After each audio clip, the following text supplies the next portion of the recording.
guys. Welcome to the second part of your module one, your personal stress audit. What I wanted to tell you about personal stress audit is it's an inventory or a tool that helps us understand what are the things that stresses you out. How do you react to stress? These things that stresses you out are your personal stresses. And everybody reacts differently to these. Some things that stress you out might be different from some things that stress somebody else out. Some people have family problems, some people have health issues, some people have relationship issues, some people have issues with their children. Even things like loud noises can affect something because it's something in their past that's really been really like a trigger for them that was quite dangerous for them. And at that time, they stored it in their memory and this stresses them out. So everybody reacts to their stress in different ways. So when I was a child, it was completely different. I used to stress because we came from a poor family and the things that stressed me about not having enough money. So everybody's different. Now, what do people get when they find that they're stressed is they'll get headaches. Others might get an upset tummy or they'll get worried. So, while we figure our stresses out, we usually find out how we react to them. Now, it will help us to notice patterns like you always get stressed on a Sunday because you're doing a lot of the housework and catching up with all the paperwork and everything in your house on a Sunday. You notice you'll get a tummy ache when you're stressed. So knowing these patterns will be helpful so we can find ways to manage them and handle the stress. So you can start doing some of this work on a Saturday, do half of it on a Saturday, half of it on a Sunday. Just working out what stresses you out particularly and knowing what stresses you out, what gives you that tummy ache. So you'll be able to help you relax, like reading, listening, calming music. Also, this audit is important in understanding your stress. Apart from finding a better way to handle it, find out what your triggers are will then make you understand things about yourself, make you feel happier, healthier, and it's important. And but what are you going to do about it? So fill this inventory out. I will show you at the end of the slide presentation what it looks like, and then you will send it to me and I will look at it, and then we will structure our Thursday coaching calls towards everybody's little needs, if that makes sense. Now, what does this do when you identify your personal triggers? You'll be able to identify special events, situations, or people that cause you that stress. They happen in different aspects of life, like work, relationships, health, finances, personal expectations. Mine were, how was I going to cope when I became a single mom and I had two young children? But I found a way to cope. So I know that I can help you find that way to cope. So it's important to understand your personal triggers. Now, when you reflect on your typical reaction to stress, like your physical reaction could be headaches, tummy aches, your emotional reaction, maybe you feel overwhelmed, irritable, your behavioral reaction will be you'll overeat or you'll withdraw from social interaction. So it's important to recognize what your responses are. I also want you to encourage you to identify your current stress management strategies.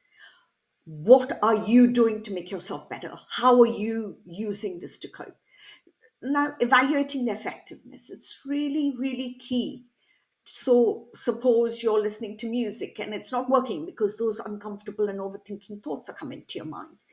So, maybe certain music is not great for you, but you can do some relaxation calming music, some meditative music, what is working for you and what's not. And everybody's different again, and I explain.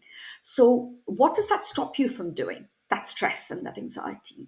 Does it stop you from exercising? Does it stop you from socializing with family and friends? Does it avoid you from going out?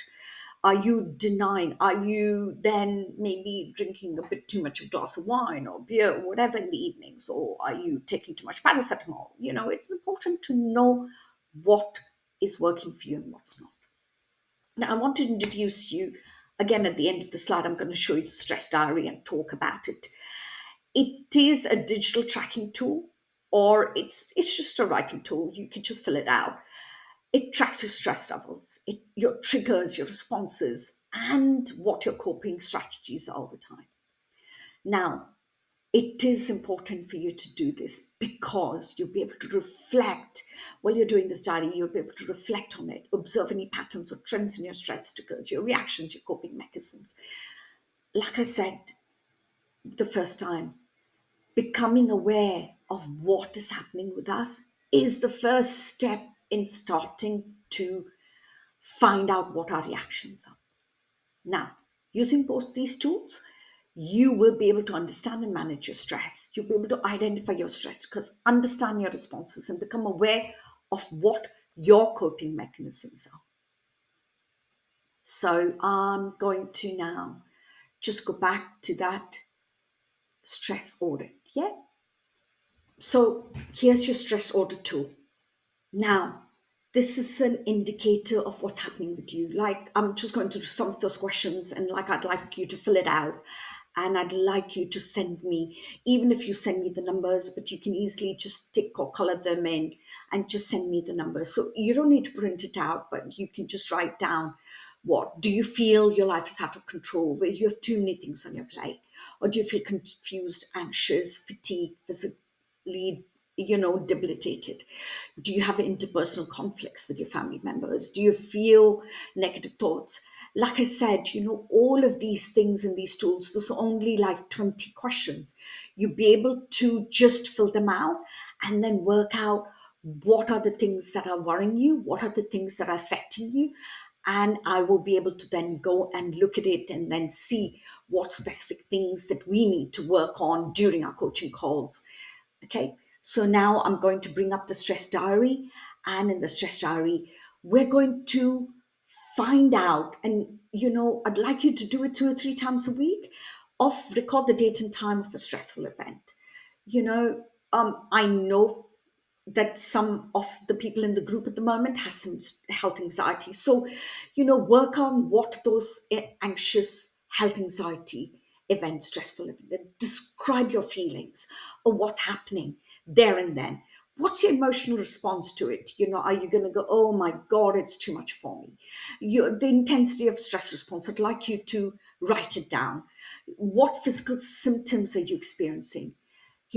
How you are going to work on those physical symptoms, that will really help you to recognize. Do you experience like have headaches, tummy aches, you're feeling nauseous, you increase heart rate? It's important. What at that time, what are you doing to calm yourself down? So what are your thoughts during the stressful events? And what was the outcome of that situation? How did you reflect on it? So again, look at this template. It's really simple, it's really easy, there's nothing much you can do. But teaching and learning cannot happen without questions. So, unfortunately, we have to ask ourselves these questions. They're incredibly powerful.